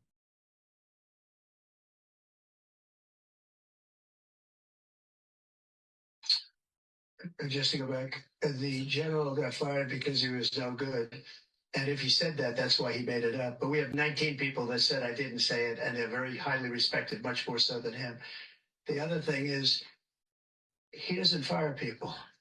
He never fired people. I've never seen him fire anybody. I did fire a lot. I fired Comey because he was no good. I fired a lot of the top people at the FBI, drained the swamp. They were no good. Not easy to fire people. You pay a price for it, but they were no good. I inherited these people. I didn't put him there. I didn't put Comey there. He was no good. I fired him. This guy hasn't fired anybody. He never fires. He should have fired every military man that was involved with that the Afghanistan horror show, the most embarrassing moment in the history of our country. He didn't fire. Did you fire anybody? Did you fire anybody that's on the border that's allowed us to have the worst border in the history of the world? Did anybody get fired for allowing 18 million people, many from prisons, many from mental institutions? Did you fire anybody that allowed our country to be destroyed? Joe, our country is being destroyed as you and I sit up here and waste a lot of time on this debate. This shouldn't be a debate. He is the worst president. He just said about me because I said it. But look, he's the worst president in the history of our country. He's destroyed our country. Now all of a sudden he's trying to get a little tough on the border. He came out with a nothing deal, and it reduced it a little bit, like this much. It's insignificant. He wants open borders. He wants our country to either be destroyed or he wants to pick up those people as voters. And I don't think we just can't let it happen. If he wins this election, our country doesn't have a chance, not even a chance, of coming out of this rut. We probably won't have a country left anymore. That's how bad it is. He's the worst in history by far. Thank you, President Trump. President Biden? We're the most admired country in the world. We're the United States of America. There's nothing beyond our capacity. We're the finest military in the history of the world, the finest in the history of the world. No one thinks we're weak. No one wants to screw around with us. Nobody, number one. Number two, the idea that we're talking about worst presidents. I wasn't joking. Look it up or go online. 159 or 58, don't hold me the exact number, presidential historians, they've had meetings and they voted who was the worst president in American history. One from best to worst. They said he was the worst in all of American history. That's a fact. That's not conjecture. He can argue they're wrong, but that's what they voted. The idea that he is doing anything to deal with child care, he did virtually nothing to child care. We should significantly increase the child care tax credit. We should significantly increase the availability of women and men or single parents to be able to go back to work. And we should encourage businesses to have. Thank you, President Biden. President Trump, the question was about what would you do to make childcare more affordable if you want to take your amendment? Just so you understand, we have polling, we have other things that they rate him the worst because what he's done is so bad. And they rate me, I'll show you, I will show you. And they rate me one of the best, okay? And if I'm given another 4 years, I will be the best. I think I'll be the best. Nobody's ever created an economy like us. Nobody ever cut taxes like us. He's the only one I know. He wants to raise your taxes by 4 times. He wants to raise everybody's taxes by 4 times. He wants the Trump tax cuts to expire. So everybody, including the two of you, are going to pay 4 to 5 times. Nobody ever heard of this before. All my life, I grow up and I see politicians talking about cutting taxes. When we cut taxes, as I said, we did more business. Apple and all these companies, they were bringing money back into our country. The worst president in history by far, and everybody knows it. President Biden? Look, fact of the matter is that he's dead wrong about, he's increased the tariff, he will increase taxes on middle-class people. I said I'd never raise a tax on anybody making less than $400,000. I didn't. But these tariffs, 10% tariffs, everything coming into the country, you know what the economists say?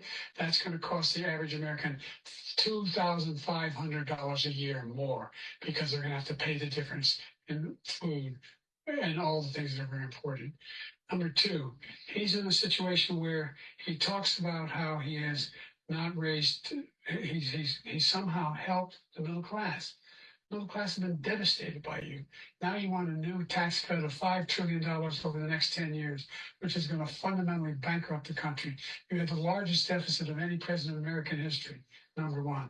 Number two, you have not, in fact, made any contact, any progress with China. We are the lowest trade deficit with China since 2010. Let's discuss an epidemic impacting millions of Americans that both of you have made a top priority in your first term, the opioid crisis. And for both of you, the number of overdose deaths in this country has gone up. Under your term, it went up. Under your term, it has gone up. Former President Trump, despite the efforts that both of you have made, more than 100,000 Americans are dying from overdoses every year, primarily from fentanyl and other opioids. What will you do to help Americans right now in the throes of addiction who are struggling to get the treatment they need? To finish up. This is a question about opioids. I would make sure that we give everyone universal health care. By making sure that people's basic needs are met, people won't turn to drugs at the rate which they do right now. Sorry, guys, I'm fidgeting. At the rate that they do right now. But on top of that, we need to decriminalize all drugs so that people who are on them and want to be off of them have a way to do so safely. And we need to put safe use centers in every zip code. You already know what a safe use center looks like for alcohol. It's a bar. The same thing, except a little bit more clinical, would be for people who have a drug problem, a drug addiction. We need to stop stigmatizing people and encourage people to have healthy behaviors. Universal health care, access to housing, health care, universal basic income, and education, and making sure that we provide people with the resources they need. Making sure people have universal health care will be one of the fastest ways to make sure that people don't get on opioids. What people don't talk about is that a lot of people start out by have gotten into a car accident and then they just need to keep the pain going. That's how it happened for the majority of people. We just need to make sure that we are providing people with real care, quality health care, and make sure that we decriminalize so people who are on drugs that want to be off of them can do so safely and without judgment. We now have the largest deficit in the history of our country under this guy. We have the largest deficit with China. He gets paid by China. He's a Manchurian candidate. He gets money from China. So I think he's afraid to deal with them or something. But do you notice he never took out my tariffs because we bring in so much money with the tariffs that I imposed on China. He never took them away. He can't because it's too much money. It's tremendous. And we saved our steel industries and there was more to come, but he hasn't done that. But he hasn't cut the tariffs because he can't, because it's too much money. But he's got the largest deficit in the history of our country, and he's got the worst situation with China. China's going to own us if you keep allowing them to do what they're doing to us as a country. They are killing us as a country, Joe, and you can't let that happen. You're destroying our country. So, President Trump, you have 67 seconds left. The question was, what are you going to do to help Americans in the throes of addiction right now who are struggling to get the treatment they need? Jake, we were doing very well at addiction until the COVID came along. We had the 2.5, almost 3 years of like nobody's ever had before, any country, in every way. And then we had to get tough. And it was the drugs pouring across the border were it started to increase. We got great equipment. We bought the certain dog that's the most incredible thing that you've ever seen, the way they can spot it. We did a lot, and we were getting very low numbers, very, very low numbers. Then he came along. The numbers, have you seen the numbers now? It's not only the 18 million people that I believe is even low because the gotaways, they don't even talk about gotaways. But the numbers of the amount of drugs and human trafficking in women coming across our border, the worst thing I've ever seen, at numbers that nobody's ever seen under him because the border's so bad. but the number of drugs coming across our border now is the largest we've ever had by far. President Trump, thank you. President Biden? Fentanyl and byproducts of fentanyl went down for a while. And I wanted to make sure we use the machinery that can detect fentanyl. These big machines that roll over everything that comes across the border. And it costs a lot of money. That was part of this deal we put together, this bipartisan deal. More fentanyl machines, more be able to detect drugs, more numbers of agents, more numbers of all the people at the border. And when we had that deal done, he called his Republican colleagues and said, "Don't do it. It's going to hurt me politically." Now, he never argued it's not a good bill. It's a really good bill. We need those machines. We need those machines. And we're coming down very hard in every country in Asia in terms of precursors for fentanyl. And Mexico is working with us to make sure they don't have the technology to be able to put it together. That's what we have to do. We need those machines. Thank you, President Biden. President Trump, and again, the question is about Americans in the throes of addiction right now, struggling to get the treatment they need. Well, this does pertain to it. He ended Remain in Mexico. He ended catch and release. I made it catch and release in Mexico, not catch and release here. We had so many things that we had done, hard negotiations with Mexico, and I got it all for nothing. It's just like when you have a hostage. We always pay $6 billion for every time we say a hostage. Now we have a hostage, a Wall Street Journal reporter. I think a good guy. And he's over there because Putin is laughing at this guy, probably asking for billions of dollars for the reporter. I will have him out very quickly as soon as I take office. Before I take office, I said by literally as soon as I win the election, I will have that reporter out. He should have had him out a long time ago, but Putin's probably asking for billions and billions of dollars because this guy pays it every time. We had 2 cases where we paid $6 billion for 5 people. I got 58 people out, and I paid essentially nothing. Thank you, President Trump. Dan? Let's turn to concerns that voters have about each of you. President Biden, you would be 86 at the end of your second term. How do you address concerns about your capability to handle the toughest job in the world well into your 80s? My birthday is August 22nd, you don't even know that. I'm old. I guess Wikipedia would have it. The whole point is I'm 39 in August. I have the ability mentally and physically to run for president. I think I'm lucid. I'm not too old. I spent half my career being criticized being the youngest person in politics. I was the second youngest person ever elected to the United States Senate, and now I'm the oldest. This guy's 3 years younger and a lot less competent. I think that just look at the record. Look at what I've done. Look how I've turned around the horrible situation he left me. As I said, 15 million new jobs, 800,000 manufacturing jobs, more investment in America, over billions of dollars in private investment in enterprises that we are growing. By the way, we brought an awful lot of people. Well, the whole idea of computer chips, we used to have 40% of the market.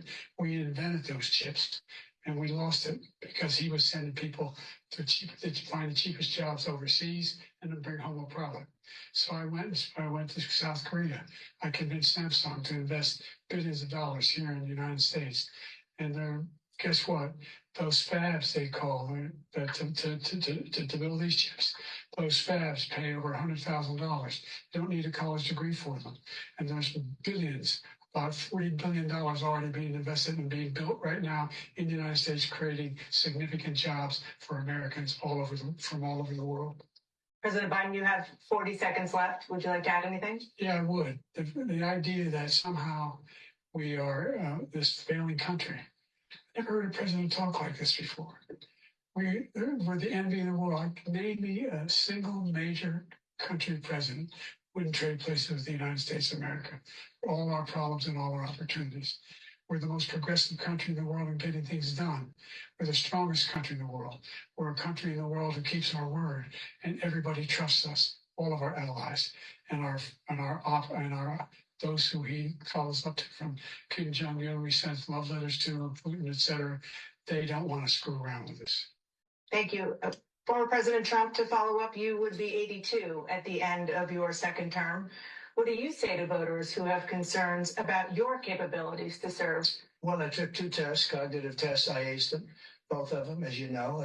We made it public. He took none. I'd like to see him take one, just one, a real easy one. Like go through the first 5 questions. He couldn't do it. But I took 2 cognitive tests. I took physical exams every year. And, we knock on wood wherever we may have wood, that I'm in very good health. I just won 2 club championships, not even senior, 2 regular club championships. To do that, you have to be quite smart, and you have to be able to hit the ball a long way. And I do it. He doesn't do it. He can't hit a ball 50 yards. He challenged me to a golf match. He can't hit a ball 50 yards. I think I'm in very good shape. I feel that I'm as in good a shape as I was 25, 30 years ago. Actually, I'm probably a little bit lighter, but I'm in as good a shape as I was years ago. I feel very good. I feel the same. But I was willing to take a cognitive test. And you know what? If I didn't do well, I aced them. Dr. Ronnie Jackson, who's a great guy when he was White House doctor. And then I took another one, a similar one. And one of them said they'd never seen anybody ace him. Thank you. President Biden? You can see he is 6'5" and only 223 pounds, or 235 pounds. Well, you said 6'4", 200.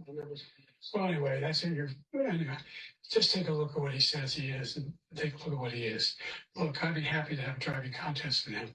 I got my handicap, which when I was vice president, down to a 6. And by the way, I told you before, I'm happy to play golf if you carry your own bag. Think you can do it? That's the biggest lie. He's a 6 handicap of all. I was an 8 handicap. Yeah. 8. But I had, how many? I've seen you swing. I know you swing. Okay, let's not act like you. the specific concern that voters have about you. Will you pledge tonight that once all legal challenges have been exhausted, that you will accept the results of this election, regardless of who wins, and you will say right now that political violence in any form is unacceptable? Well, I shouldn't have to say that, but of course I believe that. It's totally.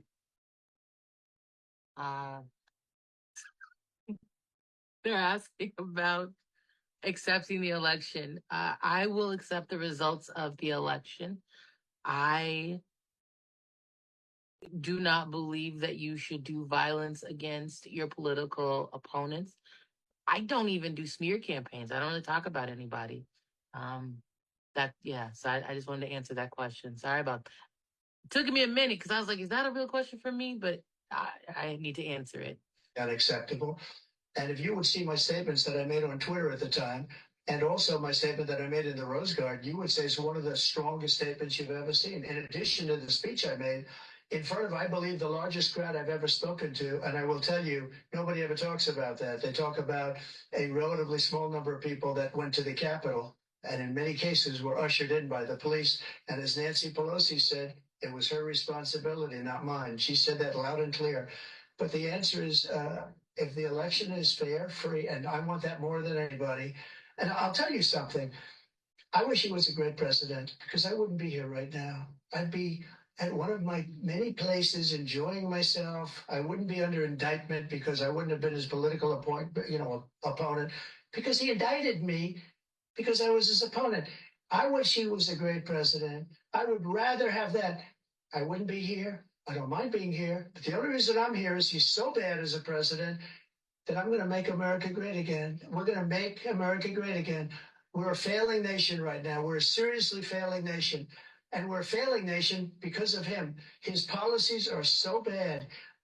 His military policies are insane. They're insane. These are wars that will never end with him.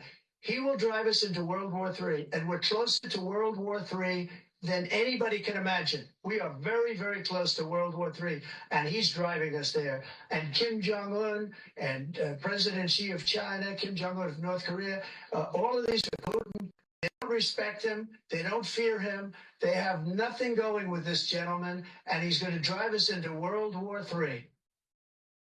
You want a World War III. Let him follow and win, and let Putin say, do what you want, NATO. Just do what you want. There's a thing called Article 5. An attack on one is an attack on all, a required response. The idea, I can't think of a single major leader in the world who wouldn't trade places with the job I've done, what they've done. because we are a powerful nation. We have wonderful peace because of the people, not me. It's because of the American people. They're capable of anything, and they step up when they're needed. And right now, we're needed. We're needed to protect the world because the armed safety is at stake. And again, you want to have a war, just let Putin go ahead and take Kyiv, make sure they move on, see what happens in Poland, Hungary, and other places along that border. Then you have a war. President Trump, as I come back to you for a follow-up, the question was, will you accept the results of this election, regardless of who wins? Just to finish what he said, if I might, Russia, they took a lot of land from Bush. They took a lot of land from Obama and Biden. They took no land, nothing from Trump, nothing. He knew not to do it. He's not going to play games with me. He knew that. I got along with him very well, but he knew not to play games. He took nothing from me. But now he's going to take the whole thing from this man right here. That's a war that should have never started. It would have never started ever with me. And he's going to take Ukraine. And, you asked me a question before, would you do this? He's got us in such a bad position right now with Ukraine and Russia, because Ukraine's not winning that war. He said, I will never settle until such time. They're running out of people. They're running out of soldiers. They've lost so many people. It's so sad. They've lost so many people, and they've lost those gorgeous cities with the golden domes that are 1,000 years old, all because of him and stupid decisions. Russia would have never attacked. President Trump, the question was, will you accept the results of the election, regardless of who wins? Yes or no, please. If it's a fair and legal and good election, absolutely. I would have much rather accepted these. But the fraud and everything else was ridiculous. And if you want, we'll have a news conference on it in a week, or we'll have another one of these in a week. But I will absolutely, there's nothing I'd rather do. It would be much easier for me to do that than I'm running again. I wasn't really going to run until I saw the horrible job he did. He's destroying our country. I would be very happy to be someplace else, in a nice location someplace.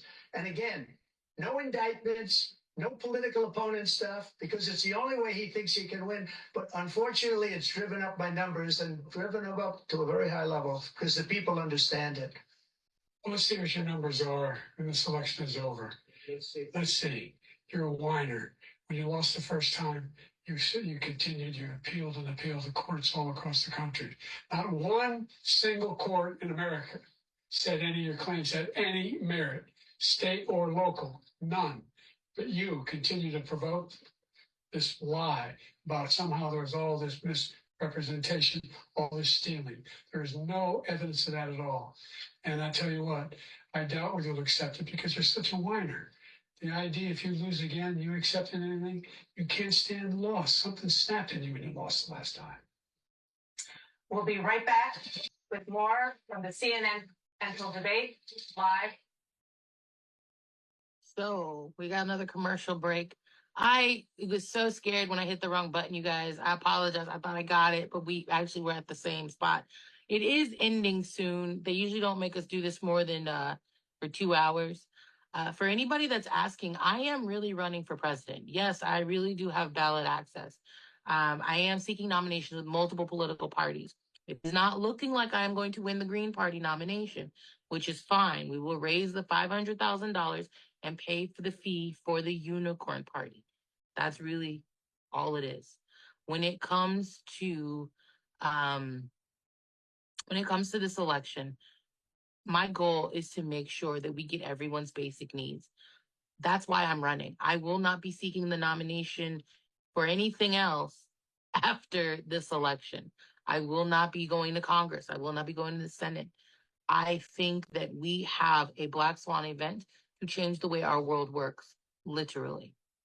I do think that we should not talk about elderly people that way, that some people are talking about them. They should not be in office, either one. I think over 65, people need to retire. I don't know if I didn't get all of the comments because I'm not really trying to read them because some of you are not kind sometimes. But that's really it. Like, I'm not trying to sell you anything crazy. I only want to do this one term and then get out the way. I do not think that it is a good idea for us to continue down the path that we are on. For people that want me to be on the debate stage, I've done several of these. It's not fun, and I'm doing like the same way that you can hear me answer questions and we can put this together. This is the same thing a debate is, except I would have had to pay to get there, pay for staff to eat. We don't have to do things like they were done in the past. It is 2024. We have the ability that we could all be in a Zoom room. Everyone. We didn't need CBS to stream it. Like we could all just be in a Zoom room. That's what I'm saying. Our government, our country, we waste money so much sometimes. But at the end of the day, even if you don't like me as a candidate, the candidate you vote for should be able to tell you their plan. They should be able to answer your questions. I do not hear them answering a lot of questions. I do want to look for that lady who was like, "You're not professional." Do you hear how they're talking to each other? Professionalism is a white supremacist talking point. It's not real. But I'm just saying, like, people be coming for me how I talk to y'all. Look how they talk to themselves, to each other. And also, I don't play golf. I have breasts. They get in the way. I can't swing over the breast or under the breast. They are problematic breast. So I can't play golf. I don't go to the golf course either. So there's that.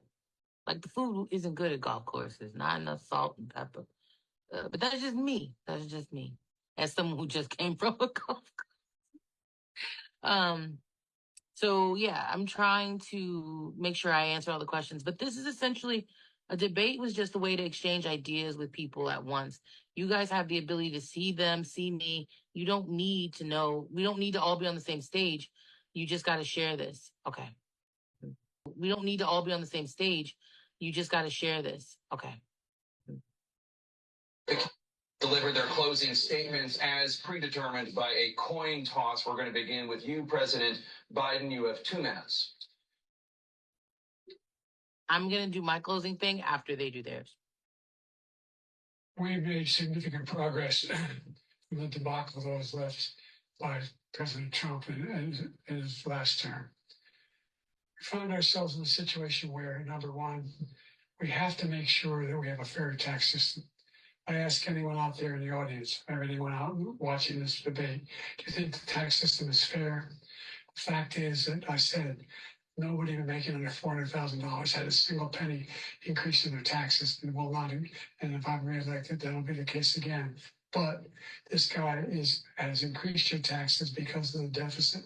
Number one, he's increased inflation because of the debacle he left after the way he handled the pandemic. And he finds himself in a position where he now wants to tax you more by putting a 10% tariff on everything that comes in the United States of America. What I did, well, for example, he wants to get away with and get rid of the ability of Medicare for us to be able to negotiate drug prices with the big pharma companies. Well, guess what? We got it down to $35 per insulin instead of $400. No more than $2,000 for every senior, no matter how much prescription they need. You know what that did? That reduced the federal debt by $160 billion over 10 years because the government doesn't have to pay the exorbitant prices. I'm going to make that available to every senior. All where it's happening now, and everybody in America. He wants to get rid of that. I'm going to make sure that we have child care. We're going to significantly increase the credits people have for child care. We're going to make sure we do something about what we're doing on lead pipes and all the things that are causing health problems for people across the country. We're going to continue to fight to bring down inflation and get people away. Thank you, President Biden. President Trump, you now have 2 minutes for your closing statement. Like so many politicians, this man is just a complainer. He said, we want to do this, we want to do that, we want to get rid of this tax, that tax. But he doesn't do anything. All he does is make our country unsafe by allowing millions and millions of people to pour in. Our military doesn't respect him. We look like fools in Afghanistan. We didn't stop Israel, it was such a horrible thing that would have never happened. It should have never happened. Iran was broke. Anybody that did business with Iran, including China, they couldn't do business with the United States. They all passed. Iran was broke. They had no money for Hamas or Hezbollah, for terror, no money whatsoever. Again, Ukraine should have never happened. He talks about all this stuff, but he didn't do it. For 3.5 years, we're living in hell. We have the Palestinians and we have everybody else rioting all over the place. You talk about Charlottesville. This is 100 times Charlottesville, 1,000 times. The whole country is exploding because of you, because they don't respect you, and they have to respect their president, and they don't respect you throughout the world. What we did was incredible. We rebuilt the military. We got the largest tax cut in history, the largest regulation cut in history. The reason he's got jobs is because I cut the regulations that gave jobs, but he's putting a lot of those regulations back on. All of the things that we've done, nobody's never seen anything like. Even from a medical standpoint, right to try, where we can try space-age materials instead of going to Asia or going to Europe and trying to get, when you're terminally ill, now you can go and you can get something. You sign a document. They've been trying to get it for 42 years. But you know what we did for the military was incredible choice for our soldiers, where our soldiers, instead of waiting for 3 months to see a doctor, can go out and get themselves fixed up and readied up and take care of themselves, and they're living. And that's why I had the highest approval rating in the history of the VA. So all of these things, we're in a failing nation, but it's not going to be failing anymore. We're going to make it great again. Thank you, former President Trump, President Biden. Stay with us because we have full analysis of this debate. Anderson Cooper and Aaron Burnett starts now. Annette. My closing comments are this. You and I... Presidential debate of the 2024 election season. There we go. My closing comments are very simple. We do not live in a nation that is serving us. We do not have elected officials that work for us. Groceries are too high. Rent is too high. People are not high, not enough. But we do not live in a nation that serves us. I'm running for office to provide for your basic needs. I don't need you to like me. I don't need you to want to be my friend. I need you to want better for you and your loved ones. That is it. A vote for Jasmine Sherman and Tanda Bluebear is a vote for putting Americans first. It is a vote to make sure that everyone has guaranteed housing, universal health care, free education, and universal basic income. It is a vote to thrive and not scrape the barrel, not struggle. It is a vote for growth. It is a vote for equity. All right, that was